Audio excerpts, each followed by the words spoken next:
Hello നമസ്കാരം, roses ടേസ്റ്റിയേഴ്സിലേക്ക് സ്വാഗതം. ഇന്നൊരു നൊസ്റ്റാൾജിക് സ്വീറ്റ് റെസിപ്പി ആയിട്ടാണ് വന്നിരിക്കുന്നത്.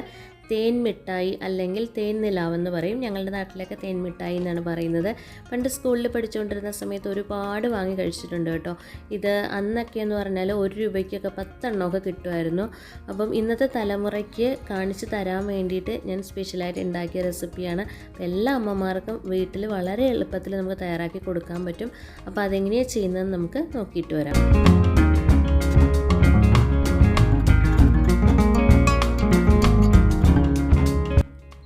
നമ്മളുടെ വീട്ടിൽ ദോശ ഇഡ്ഡലിയൊക്കെ ഉണ്ടാക്കി കഴിഞ്ഞിട്ട് മിച്ചം വന്ന മാവ് വെച്ചിട്ട് നമുക്ക് ഇത് ഉണ്ടാക്കിയെടുക്കാം കേട്ടോ. അതായത് ഫെർമെൻറ്റ് ചെയ്തതിന് ശേഷമുള്ള, അതായത് മാവ് പൊങ്ങി വന്നതിന് ശേഷമുള്ള മാവാണ് ഞാൻ ഈ എടുത്തിരിക്കുന്നത്. അപ്പോൾ കണ്ടില്ലേ, ഈ ഒരു കൺസിസ്റ്റൻസിയാണ്. ഇപ്പം കുറച്ചുകൂടെ കട്ടിയായാലും കുഴപ്പമൊന്നുമില്ല. ഇപ്പോൾ ഇഡ്ഡലി ബാറ്റർ ആണെന്നുണ്ടെങ്കിൽ കുറച്ചുകൂടെ പെർഫെക്റ്റ് ആയിരിക്കും. ഇതിപ്പോൾ ഞാൻ ദോശ ബാറ്ററാണ് എടുത്തിരിക്കുന്നത്. ഇതൊരു 1.5 കപ്പ് ദോശ ബാറ്ററോളം ഉണ്ട്. ഞാനിത് അളന്നിട്ടൊന്നുമില്ല, എൻ്റെ ഒരു മനക്കണക്ക് വെച്ചിട്ട് ഞാൻ പറഞ്ഞതാണ്.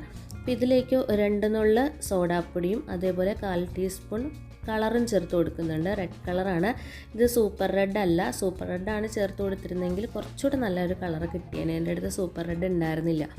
പിന്നെ കളർ ഓപ്ഷണൽ എന്ന് ഞാൻ പറയുന്നില്ല, കാരണം കളർ മസ്റ്റാണ്. തേൻ മിഠായി എന്ന് പറയുമ്പോഴത്തേക്ക് ആ ഒരു കളറിൽ മാത്രമേ നമ്മൾ കണ്ടിട്ടുള്ളൂ. സോ കളർ ഇട്ടാലായിരിക്കും നല്ലത് കേട്ടോ.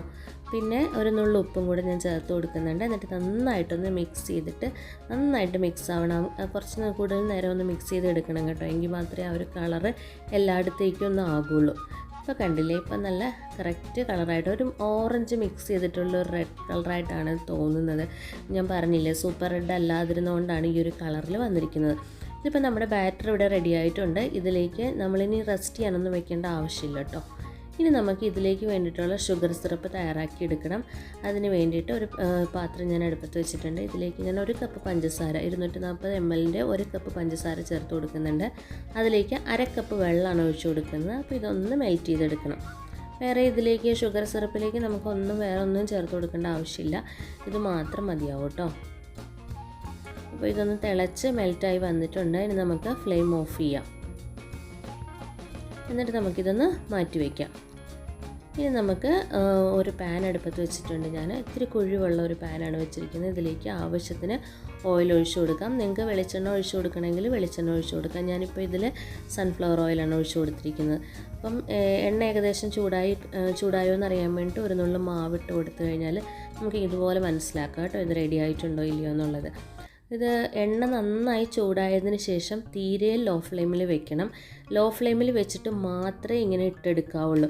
ഞാനിപ്പോൾ കൈ കൊണ്ടാണ് ഇടുന്നത്. ഞാൻ സ്പൂൺ കൊണ്ട് ചെയ്ത് നോക്കിയിട്ടുണ്ടായിരുന്നു, പക്ഷേ സ്പൂൺ കൊണ്ട് ചെയ്യുമ്പോഴത്തേക്ക് എനിക്ക് പെർഫെക്റ്റ് ആയിട്ട് വന്നില്ല കേട്ടോ. നിങ്ങൾക്കിപ്പോൾ സ്പൂൺ കൊണ്ട് വരുന്നുണ്ടെങ്കിൽ അങ്ങനെ ചെയ്തോളൂ. ഇതിപ്പോൾ എനിക്ക് കൈ കൊണ്ട് ചെയ്തപ്പോഴാണ് കുറച്ചുകൂടെ നന്നായിട്ട് കിട്ടിയത്. ഇനി ഇതിനേക്കാൾ വലിപ്പം കുറച്ച് ഉണ്ടാക്കണം എന്നുണ്ടെങ്കിൽ അങ്ങനെ ഉണ്ടാക്കാം കേട്ടോ. ഇതിപ്പോൾ കുറച്ച് വലിപ്പം കൂടിയിട്ടുണ്ട്. പിന്നെ ഞാൻ രണ്ടാമത്തെ സെക്ഷനിൽ ഇട്ടപ്പോഴത്തേക്ക് കുറച്ചുകൂടെ ഞാൻ വലിപ്പം കുറച്ചായിരുന്നു. ഇത് ഒരുപാട് നേരമൊന്നും കുക്ക് ചെയ്യേണ്ട ആവശ്യമില്ല. ഇത് സോഡാപ്പൊടി കൂടെ ചേർത്തിരിക്കുന്നത് കൊണ്ട് തന്നെ പെട്ടെന്ന് അങ്ങ് പൊങ്ങി വന്നിട്ട് പെട്ടെന്ന് അങ്ങ് കുക്കായിക്കോളും. പിന്നെ ഒന്നുകൂടെ ഒന്ന് മറിച്ചിട്ടാൽ മതിയാവും കേട്ടോ. അപ്പോൾ ഇതിൻ്റെ കൂടെ തന്നെ നിൽക്കേണ്ടത് ചെയ്യാൻ നേരത്ത്, അല്ലെങ്കിൽ പെട്ടെന്ന് ഇത് കളർ ചേഞ്ച് ആയിപ്പോവും. ഇതിപ്പോൾ ഇതേപോലെ നമുക്ക് വാങ്ങിയെടുക്കാം. ഇതേപോലെ നമുക്ക് എല്ലാം നമുക്കൊന്ന് ഫ്രൈ ചെയ്തെടുക്കണം. നമ്മുടെ എണ്ണയിലേക്ക് ഇടുമ്പോൾ തന്നെ നല്ലതായിട്ട് ഇങ്ങനെ പൊന്തി വന്നോളും മുകളിലേക്ക്.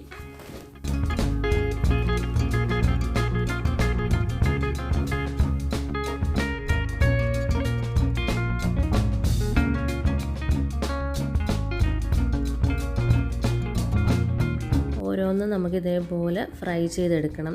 എത്ര പെട്ടെന്നാണ് പൊന്തി വരുന്നതെന്ന് നോക്ക്. നല്ല രസമില്ലേ കാണാനായിട്ട്. ഇതിപ്പോൾ രണ്ടാമത്തെ സെക്ഷൻ ചെയ്തപ്പോഴത്തേക്ക് കുറച്ച് അളവിച്ചിട്ട് കുറച്ചായിരുന്നു. അപ്പോൾ അതുകൊണ്ടാണ് ഇച്ചിരി കൂടെ ചെറുതായിട്ട് നമുക്ക് കിട്ടിയിരിക്കുന്നത്. അപ്പോൾ ഞാൻ ഓരോ സെക്ഷനുമായിട്ട് ഇങ്ങനെ ഷുഗർ സിറപ്പിലേക്ക് ഇടുന്നുണ്ട്. ഷുഗർ സിറപ്പിൽ ഒരു 10 മിനിറ്റെങ്കിലും കറക്റ്റായിട്ട് നിങ്ങൾ ഇട്ട് വയ്ക്കണം കേട്ടോ. എങ്കിൽ മാത്രമേ കറക്റ്റായിട്ട് ഷുഗറൊക്കെ അബ്സോർബായിട്ട് നല്ലൊരു ടേസ്റ്റ് ഉണ്ടാവത്തുള്ളൂ. അതിനുശേഷം ഈ ഷുഗറൊക്കെ അതിൻ്റെ ആ ഷുഗർ സിറപ്പിൻ്റെ ആ ഒരു വെറ്റ്നെസ്സൊക്കെ പോയതിന് ശേഷം ഒരു പാത്രത്തിലേക്ക് കുറച്ച് പഞ്ചസാര പൊടിച്ച പഞ്ചസാരയാണ് വേണ്ടത്. അല്ലെങ്കിൽ മുഴുവനോടെ പഞ്ചസാര ഇട്ട് കഴിഞ്ഞാൽ ഇതിലങ്ങ് പറ്റി പിടിക്കത്തില്ല. അപ്പോൾ പൊടിച്ച പഞ്ചസാര ആകുമ്പോഴത്തേക്ക് കറക്റ്റായിട്ട് ഇതിലങ്ങ് പറ്റി പിടിക്കും.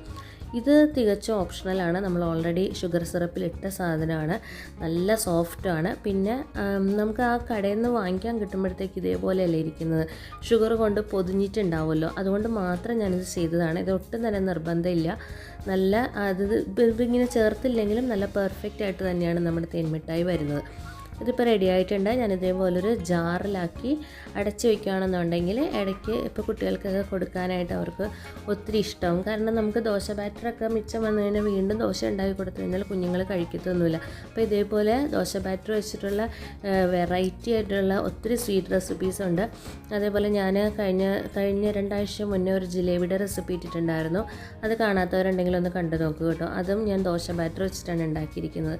അപ്പോൾ അത്രയേ ഉള്ളൂ. നമ്മുടെ തേൻ മിഠായി ഇവിടെ റെഡി ആയിട്ടുണ്ട്. അപ്പോൾ എല്ലാവരും തയ്യാറാക്കി നോക്കുക. അടുത്ത അടിപൊളി റെസിപ്പിയായിട്ട് ഞാൻ വീണ്ടും വരുന്നതാണ്. അപ്പോൾ താങ്ക് യു ഫ്രണ്ട്സ്, ബൈ.